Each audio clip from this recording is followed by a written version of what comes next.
Boa tarde, pessoal.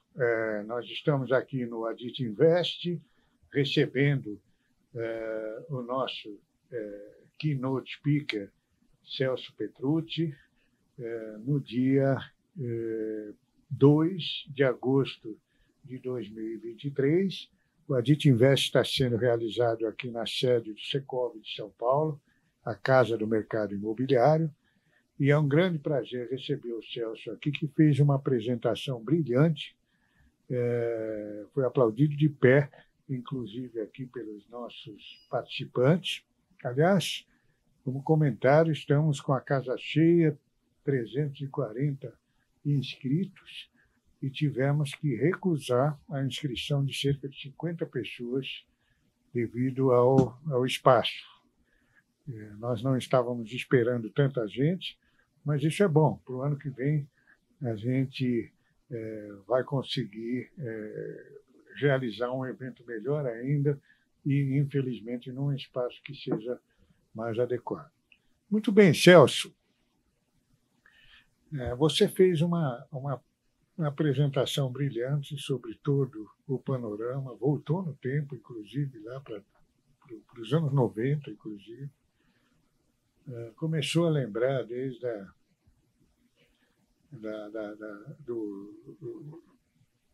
das medidas, das ideias que saíram aqui dessa casa e depois refletiram em grandes programas brasileiros de habitação, né? Como, por exemplo, Minha Casa Minha Vida, que saiu dessa casa, como, por exemplo, o Fundo Imobiliário, que saiu dessa casa, a multipropriedade, que também saiu dessa casa, enfim, tantos programas que nós fizemos, a lei do inquilinato.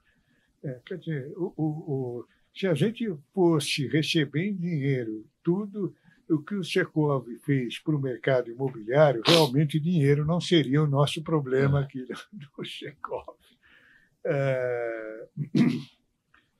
Mas, graças a Deus, a gente recebe reconhecimento, né? Nem sempre, mas sempre quando a gente recebe com qualidade esse reconhecimento do mercado.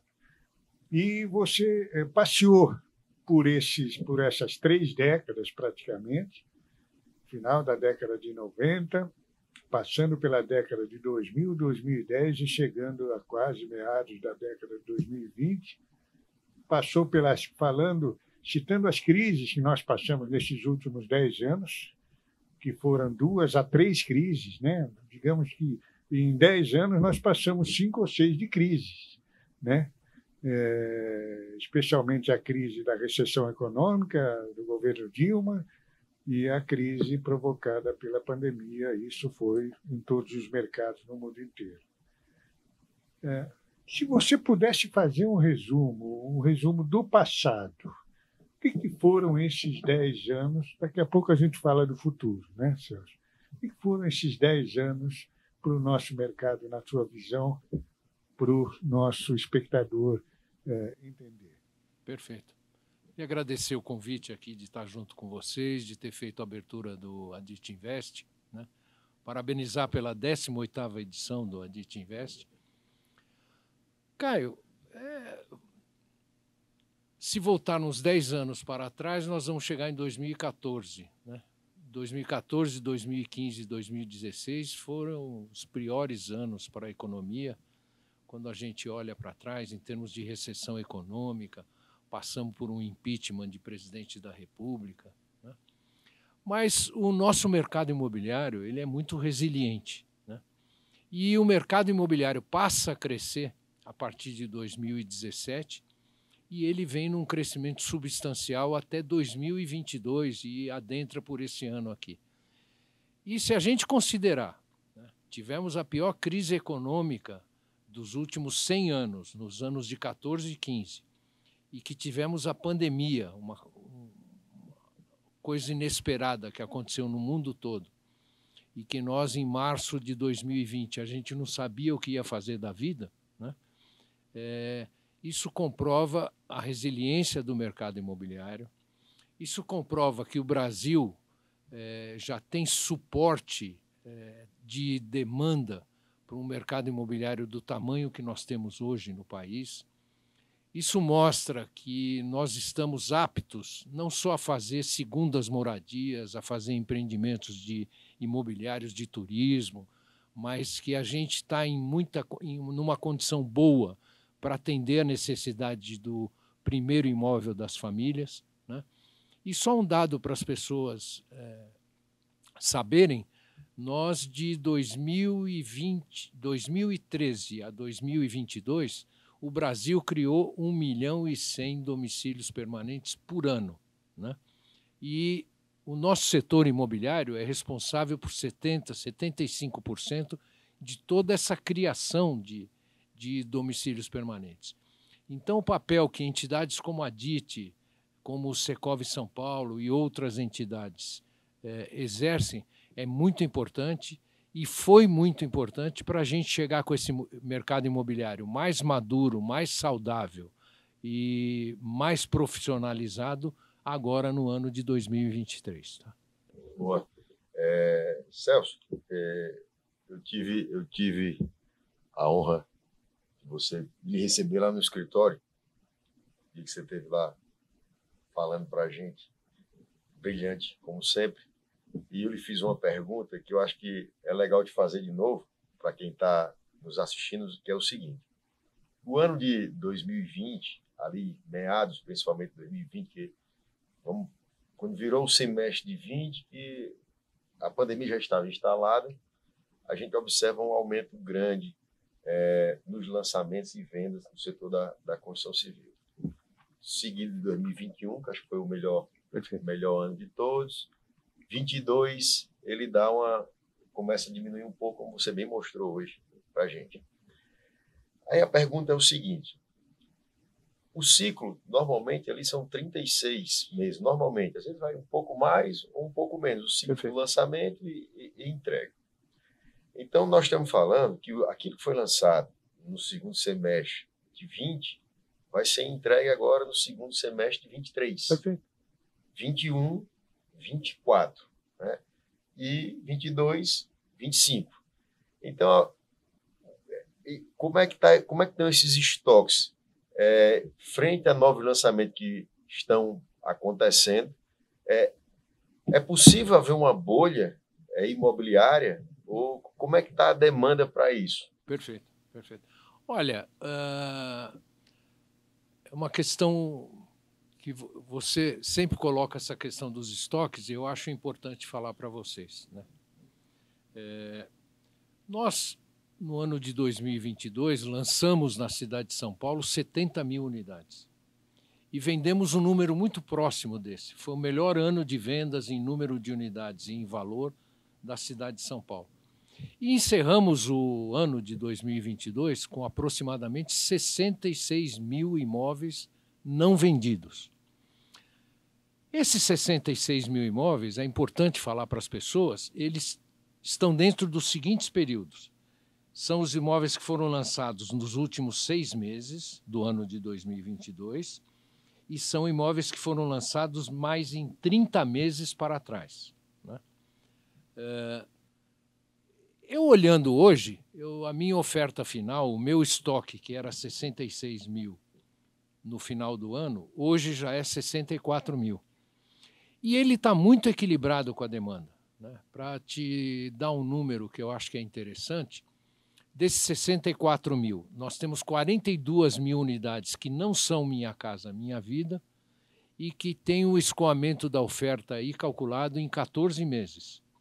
E temos 21.000 imóveis que são do Minha Casa Minha Vida, que nós estamos no nível mais baixo de escoamento de oferta, que é de 9 meses. Então, eu te diria o seguinte: depois de alguns anos que o mercado imobiliário da cidade de São Paulo cresceu, eu tenho a impressão que o nosso estoque de equilíbrio ele é algo entre 60 e 70.000 unidades, nós estamos dentro dele, e como eu mostrei para vocês de manhã, há um movimento natural dos incorporadores imobiliários, né? Nos últimos 12 meses, só para constar, a redução de lançamentos foi em torno de 15.000 unidades. Tá? E nós não tivemos redução nas vendas. Nós estamos no ponto mais alto de vendas na cidade de São Paulo. Então, esse equilíbrio a gente percebe aqui, A gente percebe no interior do estado, onde a gente pesquisa 31 cidades. A gente percebe no país, onde a gente tem aquele consolidado de 207 cidades. Não há preocupação com o estoque e essas questões do incorporador imobiliário, por vezes reduzir os lançamentos, mas continuar na sua venda de imóveis em lançamento, construção e prontos, é muito importante para o mercado. E isso tem se mostrado com um equilíbrio muito bom para o nosso mercado. Maravilha. Acho que é uma maturidade do setor, né? O setor se conversa mais. É justamente isso. Não joga uma demanda como aconteceu em anos atrás, né? Aí olhando aqui para São Paulo, todo mundo fala dos estúdios. Deu a pergunta da minha boca. Caio, todos os levantamentos que nós fizemos, durante o ano de 20, 21 e 22, o produto mais vendido foi o estúdio, né? Excluindo aí os imóveis do programa Minha Casa Minha Vida. A velocidade de vendas agora é um pouco menor, porque estão fazendo menos estúdios também, né? Nós não temos problema de venda de estúdios aqui na cidade de São Paulo. O que começa a preocupar os incorporadores, pelo número de entregas que vamos ter de estúdios em 2023, em 2024 e 2025, é como vai ficar essa ocupação, né? Mas isso só o tempo vai mostrar. Isso só o tempo vai mostrar, né? Quando você fala isso, desculpa interromper, é que muitos imóveis são comprados como investimento. Sim, sim. Os estúdios quase na totalidade foram vendidos para investidores. E depois o problema vai ser como locar, como ocupar esses imóveis, como o Celso está dizendo.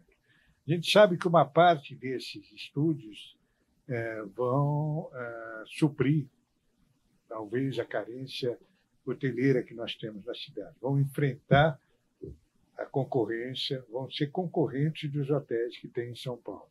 Até porque vários deles trabalham com locação por temporada. Isso acaba sendo o mesmo efeito que lá no passado a gente com os viu flats. Os flats e os hotéis. É o flat moderno. O estúdio nada mais com os serviços hoteleiros, mudou só de novo. É o flat moderno, né? Nós vamos sentir talvez o mesmo problema. A boa notícia é que não aumentou a oferta hoteleira de São Paulo nesse período. Perfeito. Então, pelo menos perfeito. isso. Por que não aumentou? Por causa da indefinição do plano diretor. Quando o plano diretor estava sendo discutido, foi na época da Copa do Mundo, 10 anos atrás, pouco antes, os outros estados construíram hotéis exageradamente para a Copa. São Paulo não fez. Não precisou. Perfeito. Perfeito. A demanda de hotelaria durante a Copa do Mundo foi suprida integralmente. Deixamos de ter o turista a negócio e passamos a ter o turista da Copa do Mundo. Saiu 1 milhão, entrou 1 milhão. Foi mais ou menos isso. Mas o nosso mercado tem essa peculiaridade, né? O Irapuã, quando fez a pergunta, ele usou a palavra: será que nós estamos numa bolha? Né? O nosso mercado ele não pode ter 3, 4, 5 anos de crescimento que começa a especulação da bolha, né? E o que a gente percebe nos últimos anos, isso falando de financiamento imobiliário, falando de tipo de produto, falando em termos de oferta, é que o mercado ele se ajusta, ele vem se ajustando e a crise, por vezes, acaba ajudando nesse ajuste. Então, vamos pensar o seguinte: está começando a faltar dinheiro da caderneta de poupança, mas está sobrando, entre aspas, né? Está sobrando dinheiro do mercado de capitais, que há 5 anos não tinha tanta disponibilidade. Ou seja, os mercados vão se ajustando. O programa Minha Casa Minha Vida, no ano de 22, foi muito difícil porque houve um aumento de custo, o poder de compra das famílias, as famílias perderam o poder de compra. Tá bom, está tudo sendo reposto agora, né? Nós temos um orçamento recorde do Fundo de Garantia. Então, eu acho que a gente vai conseguindo esses ajustes e algumas questões, né, como essa dos estúdios, são questões que vão ficar para o futuro para a gente analisar, para a gente avaliar. Agora, uma coisa, né, Caio? Você que acompanha o mercado há muitos anos, nenhuma cidade do mundo, do porte de São Paulo, deixa de ter um parque habitacional de apartamentos, estúdios e apartamentos pequenos, né? Isso faz parte, isso é em Nova York, isso é em Paris, isso é em Londres, ou seja, isso faz parte. E nós ficamos muito tempo, ficamos 20, 25 anos, sem fazer apartamentos pequenos em São Paulo. O menor era de um dormitório, né? Sim, 45, 50 metros. Né? Que hoje você faz 2 dormitórios desse tamanho, né? É o sinal dos tempos, né? Sinal dos tempos. E sinal da menor necessidade de metro quadrado para as famílias, principalmente para um arranjo familiar que cresce muito no país, que são os unifamiliares. Tem muita gente morando sozinha, gente. E cada vez está crescendo mais isso, né?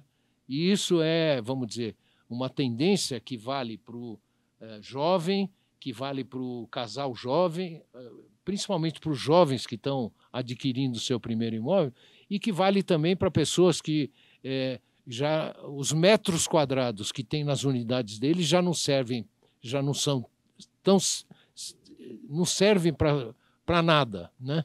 E acabam indo para esses apartamentos menores.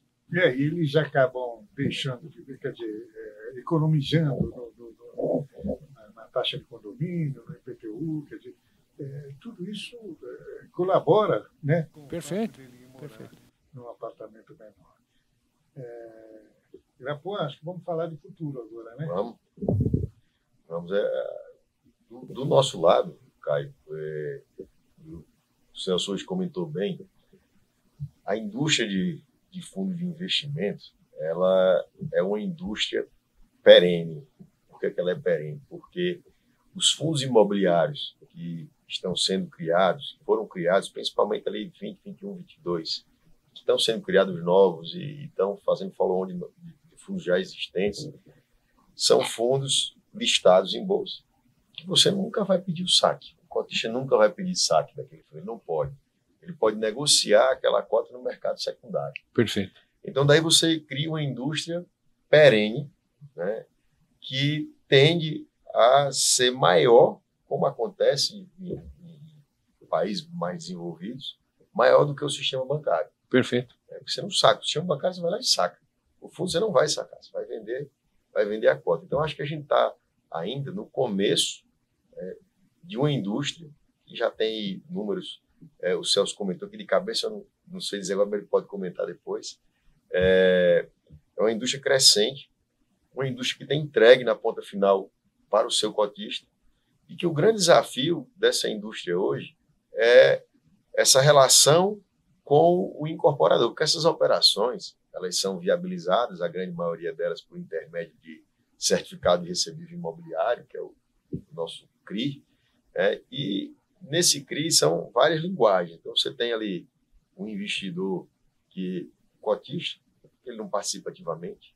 Aí você tem um gestor que, às vezes, esse cara está muito concentrado aqui em São Paulo, ele não conhece de Brasil, né? Aí embaixo você tem um ou mais investidores. Embaixo você tem uma securitizadora, que muitas vezes a pessoa do dia a dia daquela securitizadora nunca pisou num canteiro de obra. Embaixo disso, você tem um agente fiduciário, que é o cara aqui no popular faz o cara crachá da operação todo santo dia, fazer se enquadrou, desenquadrou alguma coisa. Aí você tem um agente de monitoramento de recebíveis, é aquele que vai dizer, inadimplência aumentou, inadimplência diminuiu, o contrato está ok, está errado, vai auditar todas as novas vendas do empreendimento. E se for uma operação de CRI, de financiamento de obra, você ainda tem a figura do agente de monitoramento de obra. Então, são vários players em um negócio só. E lá embaixo, na ponta final, você tem o incorporador. Toda essa cadeia acima do incorporador, ela tem que ter um by the book, porque esse é um mercado regulado. É um mercado regulado pela CVM, a Ambima também fiscaliza. Então, você não pode entrar num empreendimento, por exemplo, que não tem um RI, né? Você não pode... você viu que a inadimplência aumentou, você tem que atuar. Você viu que a obra não andou, você tem que atuar. Tem que ter alguma ação por parte do gestor. E a linguagem ainda não é a mesma para todos, né? A linguagem do incorporador é uma, porque tem a dor do canteiro de obra, que a gente sabe que ele não é exatamente igual à planilha do Excel. A linguagem do agente fiduciário é outra, porque ele tem que se defender, ele tem que sempre se proteger. A linguagem da securitizadora é outra, porque ela também não quer ter problema. A linguagem do gestor é outra. Então, isso são desafios dessa cadeia, que é o que a gente vem discutindo, inclusive hoje aqui no Adit Invest, a gente tem um painel que é só falando de todos os players desse mercado de securitização, cada um dando a sua opinião, cada um mostrando o seu lado, porque é exatamente fazendo com que o mercado se converse. É cada um falando a sua dor. O fiduciário está ali embaixo, contando a dor dele por ser agente fiduciário de uma operação. A securitizadora está ali contando qual é a dor dela numa operação de securitização. Então, a gente está na fase de amadurecimento de uma indústria que eu acho que, com a minha vida, eu apostei toda nela. Eu acho que até não sei mais fazer outra coisa. Então, assim, a gente está caminhando para um cenário positivo. E quando a gente ouve do Celso, como a gente ouviu agora, que é um mercado que amadureceu, durante muito tempo, você viu o efeito manada da construção civil. O cara lançou um apartamento, 3 quartos, aqui no Itaim, na rua tal. No outro dia, o outro vai lançar outro. Era mais ou menos assim, o mercado não se conversava, todo mundo repetia o mesmo produto e aconteceu aquilo que a gente viu acontecer. Porque, primeiro, super ofertado e, segundo, faltou o recurso. Então, o mercado que ele anda alinhado, ele anda, como você colocou, não aumentou tanto a oferta e tem segurança para quem quer investir. O recebível imobiliário, eu brinco, que é o melhor recebível que existe no mundo, é o recebível imobiliário. Por quê? Porque você dá um crédito hoje, no tempo, a dívida vai diminuir e, no tempo, o imóvel vai ganhar valor. Perfeito. Então, para mim, é o melhor. Quando eu resolvi trabalhar com isso, foi a análise que eu fiz. Mas, rapaz, eu tenho que trabalhar com isso aqui. Tijolo. Ainda tem o tijolo, que você vai jogando e vai agregando valor. Né? Então, eu sou muito otimista. Acho que o mercado, e aqui esse ambiente, o Secov, a Adit, é um ambiente favorável e onde a gente tem essas discussões. E hoje eu sou o grande defensor da união do mercado. Acho que as entidades, as empresas, elas têm que se falar. A gente conversou isso agora no painel sobre o que os investidores esperam desse mercado. O mercado tem que estar cada vez mais unido, porque essa indústria, aconteceram alguns fatos que eu não vou falar o fato, mas assim, comentar, e o excesso de crédito também faz mal. Então, você vai tomar uma dívida... Em qualquer indústria. Em qualquer indústria. Então, o excesso de crédito. Então, você vai tomar uma dívida. Um gestor chega e fala, vou te fazer aqui uma razão de garantia de 130. Aí você, eu faço 1 para 1. Aí o outro, para não perder o negócio, eu faço alavancagem em novas vendas. Né? Vai dar problema. Vai dar problema, porque o mínimo estresse dá problema. E uma coisa que a gente sabe aqui no Brasil é o seguinte, isso aqui é um eletrocardiograma. Né? Toda hora aqui e aqui. E o inteligente é quem sabe, quando está aqui, está comedido, quando está aqui, vira otimista. Né? É andar na linha reta, né? Se livrar um pouco dessas... Faz parte do nosso mercado. Né? Então, em resumo, é isso. Estou muito otimista. Acho que agora, se a gente tiver uma boa notícia hoje, eu acho que nós vamos ter... começa a destravar mais, porque não é que o juro vai cair na ponta final. Eu acho que o juro na ponta final não vai mudar. O que vai acontecer é que nós vamos passar a ter dinheiro e hoje o nosso pote está seco. Os fundos não estão conseguindo fazer follow-on porque não está o mercado atrativo. Na hora que você inicia uma cadeia de expectativa de cadeia de queda de taxa de juros, aí todo mundo quer se posicionar para cima, então o dinheiro passa a circular. Mas isso leva um delay, leva um tempo para que isso chegue lá na ponta final. Eu sou otimista com os fundos de investimento imobiliário, inclusive porque eu não tenho acompanhado o número de investidores, pessoas físicas que nós temos no mercado, mas isso passava de 1 milhão de... Não, já são mais de 2 bilhões. 2 milhões. 2 bilhões. Não, eu digo de investidores, pessoa física. Não, mais de 2 milhões de investidores. Mais de 2 milhões de investidores. Né? Ou seja, acho que o que tem que se começar a pensar, Irapuã, é o seguinte: você falou de cada player que participa de uma securitização e que cada um defende o seu umbigo. Né? Eu acho que o que tem que... E isso tenho eu a impressão que influencia no custo da operação, né? Porque o risco de cada um está somado ali. Então eu acho que conversas como essas que vocês tiveram aqui e essa integração desses players é fundamental, né? Mas vocês me desculpem, mas eu sempre vou fazer a defesa. Se olhar como era 5 anos atrás, hoje é um outro mundo, tá? E eu não tenho a menor dúvida que a indústria de fundo de investimento imobiliário, ela tem tudo para crescer. Ela é diversificada, ela está mais profissional, não falta dinheiro de investidor, pessoa física para ela, né?